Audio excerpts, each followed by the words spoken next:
Assalamualaikum warahmatullahi wabarakatuh.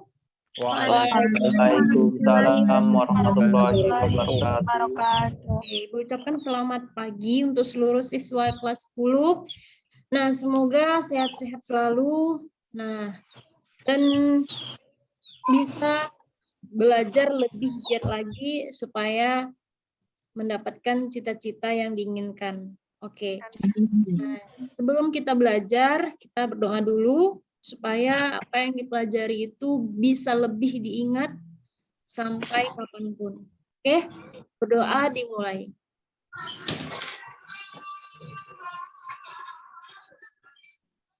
Doa selesai. Oke, silakan yang masih bersuara-suara tolong di-mute, Nak. Ya, karena kalau misalkan nggak di-mute, nanti nggak kedengaran dengan jelas apa yang Ibu terangkan. Hari ini adalah hari pertama kali kita belajar kimia. Nah, kalau sebelum-sebelumnya itu masih mereview materi SMP, ya. Oke. Kemudian hari ini, hari Selasa tanggal 10 Agustus 2021 di psikologi. Nah, Ibu sudah upload kuis, ya, kuis post-test. Post-test itu artinya apa? Post-test itu adalah kuis. Nah, hasil dari kalian mempelajari pertemuan 1 matrikulasi sampai pertemuan yang keempat. Maka hari ini nanti sudah bisa kalian kerjakan kuis psikologi, anak-anak, ya. Nah, oke. Jadi nanti nilainya akan keluar secara otomatis. Oke, dan bisa Ibu rekap. Oke. Paham? Paham, Bu. Paham, Bu. Nah, paham ya. Jadi, live teaching kita hari ini, materi kita hari ini, itu kan seharusnya untuk besok. Kalau secara psikologikan. Kan kalau psikologikan hari ini kalian kuis. Berarti materi hari ini seharusnya di psikologi adalah untuk besok. Tapi karena besok libur, maka materi hari ini Ibu buat untuk hari Selasa minggu depannya lagi. Oke ya. Maka nanti kalau misalkan kalian bertanya-tanya, Bu, di psikologinya kok nggak ada pembelajaran hari ini? Karena hari ini kalian itu fokus untuk mengerjakan post-test. Oke, bisa ya? Bisa, Bu. Baiklah, kita langsung lihat saja apa materinya. Nah, ini dia. Jadi kalau pertama kali kalian belajar kimia, ya, yang harus dipahami ini adalah hakikat dari ilmu kimia. Oke. Kalau kalian mau mengenal seseorang atau sesuatu, pasti kalian harus tahu mengenai hakikatnya. Apa itu hakikat? Ada yang tahu? Peraturan, Bu. Peraturan, oh terlalu Hakikat itu salah kebenaran, Bu. sepertinya. Hakikat nggak nyambung ya kalau peraturan. Apa, Nak? Keadaan sebenarnya, Bu. Hakikat itu adalah apa? Keadaan sebenarnya, Bu. Keadaan yang sebenarnya. Pernyataan dasar inti sedikit nyambung ya.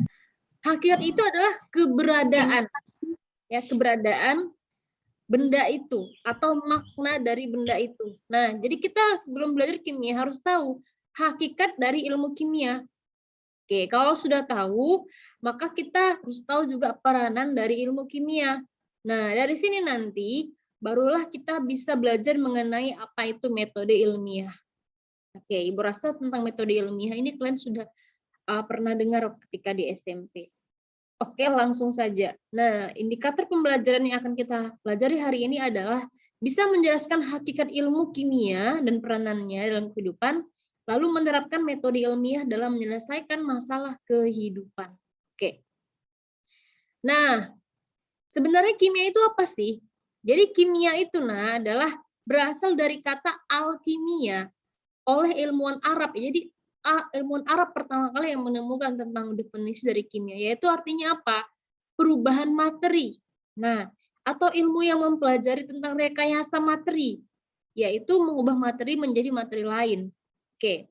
Jadi secara lengkapnya ilmu kimia itu adalah ilmu yang mempelajari tentang susunan, struktur, sifat, perubahan, serta energi yang menyertai perubahan suatu materi tersebut. Oke, jadi Jabir Ibnu Hayyan dikenal sebagai the father of modern chemistry. Ini merupakan seorang Muslim yang ahli di bidang kimia, farmasi, fisika, filosofi, dan astronomi.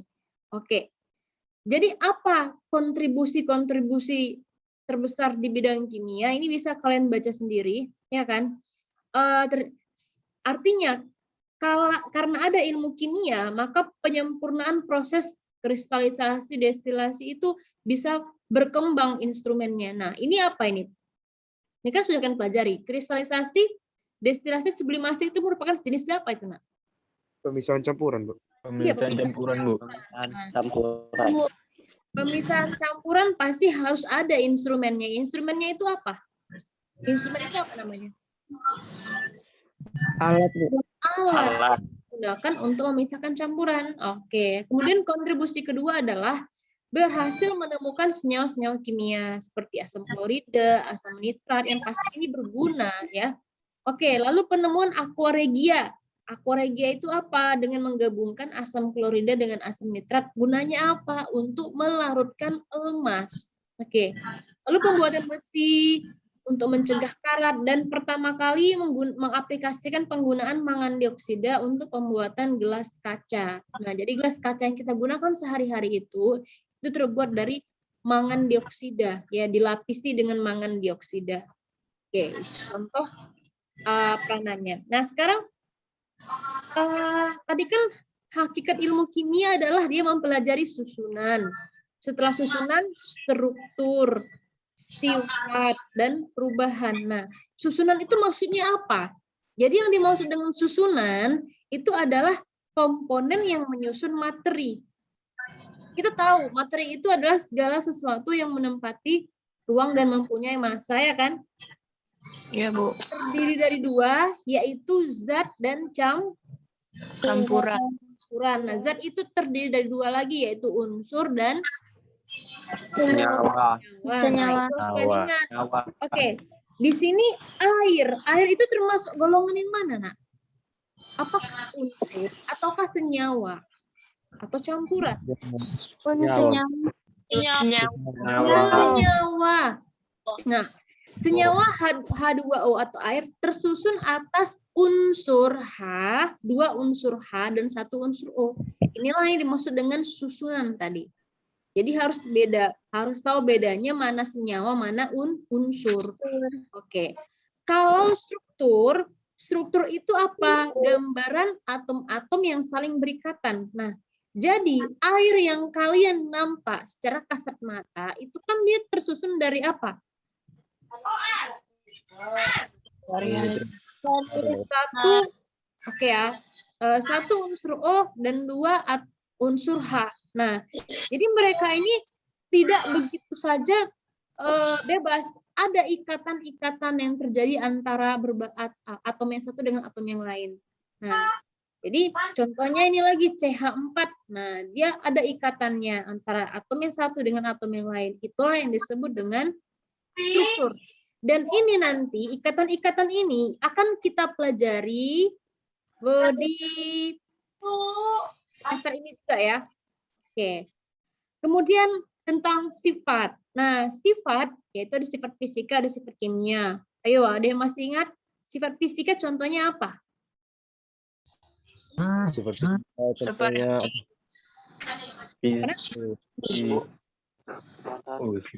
Sifat fisika itu yang pasti berhubungan dengan sifat fisik. Contohnya?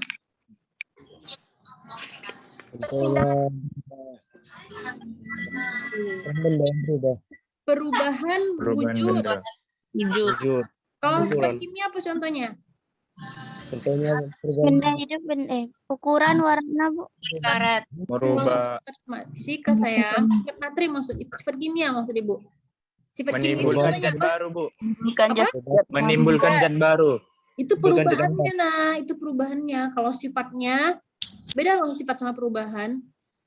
Sifat kalau tadi sifat fisika dia adalah tadi bilang perubahan wujud zat, ukuran, bentuk, warna yang bisa diamati dengan fisik. Nah, kalau kimia itu sifatnya apa contohnya? Mudah terbakar. Busuk. Berkarat. Karat. Berkarat. Apalagi mudah Bereaksi. Nah, itu kimia. Nah, kalau perubahannya baru perubahan fisika itu dia bisa kembali ke bentuk semula. Contohnya apa? Es yang mencair. Contohnya air sama es. Iya, mencair. perubahan wujud ya bisa membeku, mencair, menguap, mengembun ya dan lain-lain.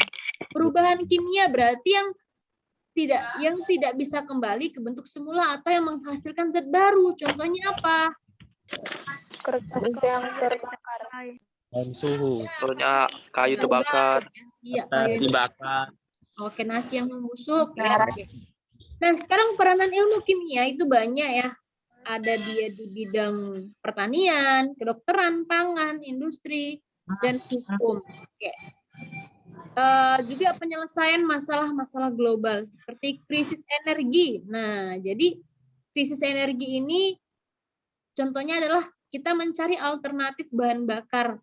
Jadi bahan bakar yang selama kita tahu selama ini adalah berasal dari minyak bumi, ternyata dari alkohol kita bisa manfaatkan. Nah, kemudian teknologi biogas dan program langit biru.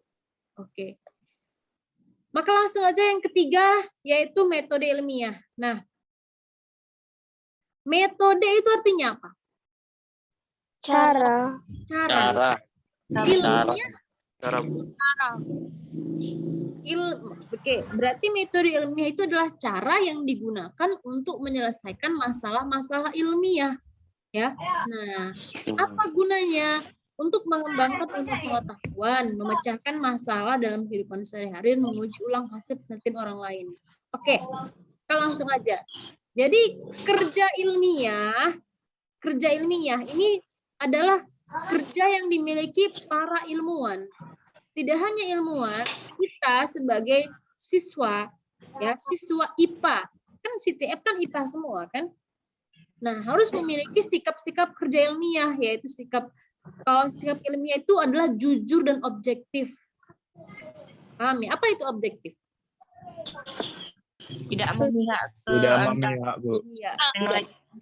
tidak memihak ke yang lain ya, atau subjektif ya. Iya.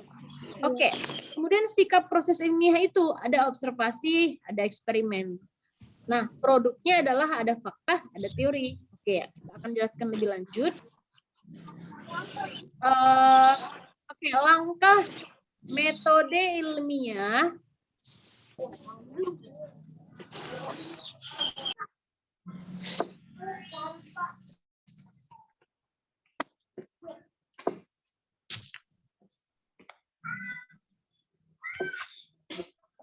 Oke, langkah metode ilmiah yang pertama adalah merumuskan masalah. Nah, jadi langkah metode ilmiah itu ada merumuskan masalah, mengumpulkan data, membuat hipotesis, melakukan eksperimen, menarik kesimpulan, menguji kesimpulan dengan melakukan eksperimen ulang. Oke. Bentar ya, Nak ya.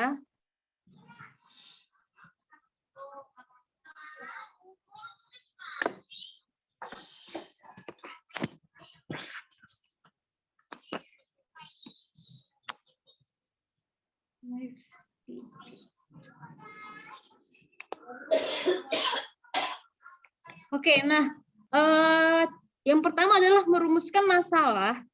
Oke, merumuskan masalah itu adalah ini tahapnya, Ibu ulangin ya, Nak ya. Langkah metode ilmiah itu yang pertama adalah merumuskan masalah. Nah, ini proses ini harus kalian hafal secara hierarki ya. Jadi pertama kali adalah merumuskan masalah, mengumpulkan data, membuat hipotesis, eksperimen, menarik kesimpulan, kemudian menguji lagi kesimpulan dengan melakukan eksperimen, barulah terakhir menulis laporan. Nah, jadi kalau merumuskan masalah, itu kita harus mencari tahu jawaban dari persoalan yang kita temui. Caranya adalah menggunakan 5W1H. Atau apa itu 5W1H? What?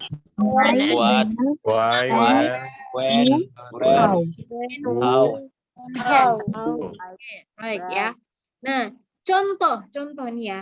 Contoh kita ingin melakukan penelitian biologi, judulnya adalah pengaruh cahaya matahari terhadap pertumbuhan kecambah. Nah, ini judulnya ya. Dari sini, kira-kira permasalahan yang bisa timbul itu apa? Menggunakan kata ini. Ayo. Pengaruh. Pengaruh. Gunakan kalimat kata tanya ini. Berarti yang bisa timbul apa? Nah, ini dia. Apakah cahaya matahari dapat mempengaruhi pertumbuhan kecambah? Nah, berarti apakah itu apa? What, ya kan? Mengapa cahaya matahari dapat mempengaruhi pertumbuhan kecambah? Why? Oke, dan bagaimana cara cahaya matahari dapat mempengaruhi pertumbuhan kecambah? How? Nah, jadi dari judul kita harus membuat rumusan-rumusan masalah. Oke, nah setelah membuat rumusan masalah apa? Mengumpulkan Teori. data. Untuk menjawab ini, kalian harus apa? Mengumpulkan teorinya, baik itu dari website, dari buku, dari sumber. Oke, setelah mengumpulkan teori, dibuatlah hipotesis. Apa itu hipotesis? Hipotesis itu adalah dugaan sementara dari masalah itu. Nah, jadi pada umumnya hipotesis itu merujuk pada hubungan antara dua variabel. Oke. Nah, jadi gini, karena kita ingin mengetahui pengaruh cahaya matahari terhadap pertumbuhan kecambah, maka hipotesisnya apa? Berarti cahaya matahari dapat mempengaruhi pertumbuhan kecambah. Kan tadi kita membuktikan. Apakah cahaya matahari dapat mempengaruhi pertumbuhan kecambah? Kan jawabannya cuma 2. Kalau enggak ya, tidak kan? Ya, Bu. Oke. Maka hipotesisnya adalah dugaan sementara kita, ya cahaya matahari itu dapat mempengaruhi pertumbuhan kecambah. Nah, kemudian Ibu mau bahas ke variabel. Oke, variabel itu apa? Variabel itu adalah terdiri dari 3, bebas, terikat, kontrol. Oke, kalau variabel bebas itu adalah variabel yang mempengaruhi variabel terikat. Ya, kalau terikat itu variabel yang dipengaruhi oleh variabel bebas. Variabel kontrol, variabel yang dibuat sama oleh peneliti. Jadi contohnya gini ya. Misalkan pertanyaannya adalah apakah pengaruh pemberian pupuk urea terhadap kecepatan pertumbuhan tanaman jagung? Nah, ini adalah rumusan masalahnya. Maka variabel bebasnya adalah yaitu yang mempengaruhi. Siapa di situ yang mempengaruhi? Berarti bisa saja adalah dosis pupuk urea. Ya. Nah, sedangkan yang dipengaruhi itu adalah siapa yang dipengaruhi pupuk urea ini? Tanaman jagung. Kecepatan pertumbuhan. Jangan lupa kecepatannya, bukan tanaman jagungnya. Tapi kecepatan pertumbuhannya dipengaruhi oleh dosis urea. Lalu variabel kontrol, yaitu variabel yang dibuat sama oleh peneliti, yaitu apa? Tanaman jagung. Oke, paham ya? Misalkan seperti ini, nak. Ini adalah dosis urea yang 30%. Ini adalah tanaman jagung yang diberi. Oke, sorry. Kita buat gambarnya. Ini tanaman jagung yang diberi 30% urea. Ini tanaman jagung yang diberi 50% urea. Nah, jadi dua-dua ini kan yang membedakannya adalah dosisnya. Ya kan? Kemudian dia akan mempengaruhi apa? Mempengaruhi kecepatan pertumbuhan. Nah, Kecepatan pertumbuhan. iya, variabel kontrolnya adalah variabel yang dibuat sama oleh peneliti. Berarti sama-sama jagung, apalagi sama-sama di dalam tanah, sama-sama disiram pakai air, kan itu variabel kontrol. Paham ya 3 perbedaan ini ya? Jadi ini masuk soal postes kalian nih kalau nggak salah ya. Variabel itu masuk. Oke, nah sekarang kalau seperti ini, enak ya. Judulnya tadi pengaruh cahaya matahari terhadap pertumbuhan kecambah. Variabel bebasnya apa kira-kira? Cahaya matahari. Cahaya matahari. Oke. Variabel terikatnya apa? Pertumbuhan kecambah. Variabel kontrolnya? Kecambah.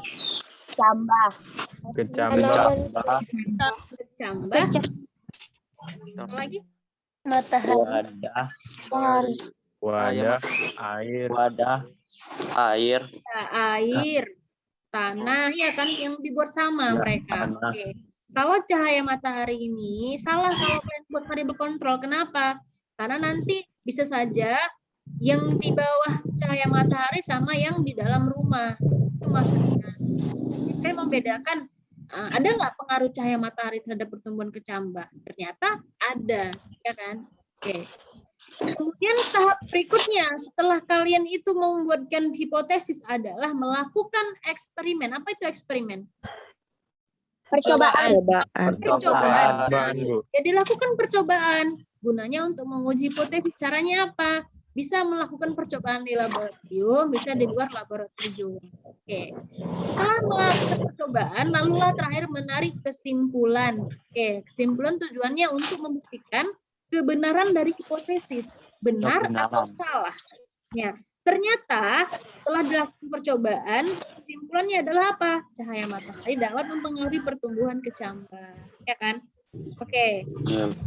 Nah, ada lagi satu soal untuk penutup kita. Coba kalian baca soalnya. Oke, belakangan ini virus corona atau yang dikenal dengan COVID-19 menjadi pandemi yang membahayakan hampir di semua negara. Pasalnya, penularan virus begitu cepat dan langsung menginfeksi manusia. Untuk mengatasi hal ini tentunya diperlukan peranan beberapa ilmuwan. Di bawah ini yang termasuk kontribusi ilmu kimia dalam mengatasi pandemi tersebut adalah, ayo, A. Menganalisis struktur morfologi virus. Benar apa salah? Hati-hati ya kalau punya soal seperti ini. Kontribusi ilmu kimia. Nah, ilmu kimia untuk mengatasi pandemi tersebut. Berarti di sini dia butuh solusi. Ini solusinya yang berhubungan dengan kimia. Oke. Bu, menciptakan hand sanitizer dengan standar tertentu untuk memengaruhi. Jawabannya adalah E. Ya, maka kalau soal seperti ini harus teliti. Kalau A, itu dia bukan apa? Bukan solusi ya, bukan solusi, dan ini bukan di bidang kimia tapi biologi. Yang B juga gitu. Yang C ini, nah ini juga adalah pencegahan. Oke. Kemudian D, ini juga bukan solusi ya. Maka jawabannya adalah yang E. Oke, satu lagi. Nah, ini coba kalian perhatikan langkah untuk metode ilmiah. Yang pertama apa? Ya, merumuskan masalah. Maka antara B dengan E ya. Terus B. Data. Menemukan masalah. Menemukan masalah. ya, tunggu dulu. Menemukan masalah dulu. Atau merumuskan masalah dulu. Menemukan masalah. dulu. Menemukan masalah dulu, Bu. Dirumuskan. Itu apa nak? Menyusun kerangka teori. Nah, setelah menyusun kerangka teori, itu sama dengan apa? Kita apa? Mengumpulkan teori. Nah, ini tadi yang mengumpulkan teori pada berbagai sumber. Baru kita buat apa nah? Merumuskan hipotesis. Iya, hipotesis. Kemudian setelah hipotesis kita lakukan eksperimen. Kita olah datanya, kemudian Menarik kesimpulan dan membuat laporan. Laporan itu selalu terakhir ya. Yang namanya laporan ini selalu terakhir. Nah, maka jawabannya adalah yang Oke. Di sini paham? Paham, Bu. Oke. Satu lagi lah kalau begitu. Nah, perhatikan. Yuki melakukan kegiatan pembelajaran di laboratorium. Ia dihadapkan dengan berbagai macam larutan kimia. Yuki ingin menguji larutan mana yang dapat menghantarkan listrik. Berikut ini langkah eksperimen. Nah, yang dalam tahapan metode ilmiah yang perlu dilakukan Yuki adalah dia mau nanya langkah eksperimen, berarti langkah pada saat melakukan percobaan. Oke, ya. Kita lihat A, menyusun masalah. Nah, ini tahap metode ilmiah eksperimen enggak? Enggak ya. Kalau Enggak, Bu. menyusun masalah menjadi poin-poin pertanyaan, ini tahap apa namanya, Nak? Rumusan? Rumusan. Merumuskan Salah. Yang kedua, menuliskan jawaban sementara. Nah, jawaban sementara itu adalah dugaan sementara atau yang disebut dengan hipotesis, berarti bukan eksperimen. C, menyiapkan alat dan bahan yang diperlukan. Ayo, eksperimen enggak? Eksperimen, Bu. Ya, eksperimen. Maka jawabannya adalah yang C. Oke ya. Nah, kalau mengumpulkan sumber informasi yang berkaitan dengan masalah itu tahapan apa namanya? Data. Ya, mengumpulkan data ya. Bukan data. Mengumpulkan data atau teori. Oke. Bisa ya? Oke, nah, Ibu rasa sampai di sini dulu pertemuan kita. Ada yang mau ditanyakan? Tidak, Bu. Tidak ya, Tidak Pas ada, ya? Bu. Oke, maka silahkan kalian akses post test hari ini. Nah, itu ada 2 kali buat percobaan. Mana tahu nanti percobaan pertama ada keluhan jaringan atau apa, maka masih ada 1 kesempatan lagi. Oke ya, semoga hasilnya maksimal. Oke, Assalamualaikum warahmatullahi wabarakatuh. Waalaikumsalam warahmatullahi wabarakatuh.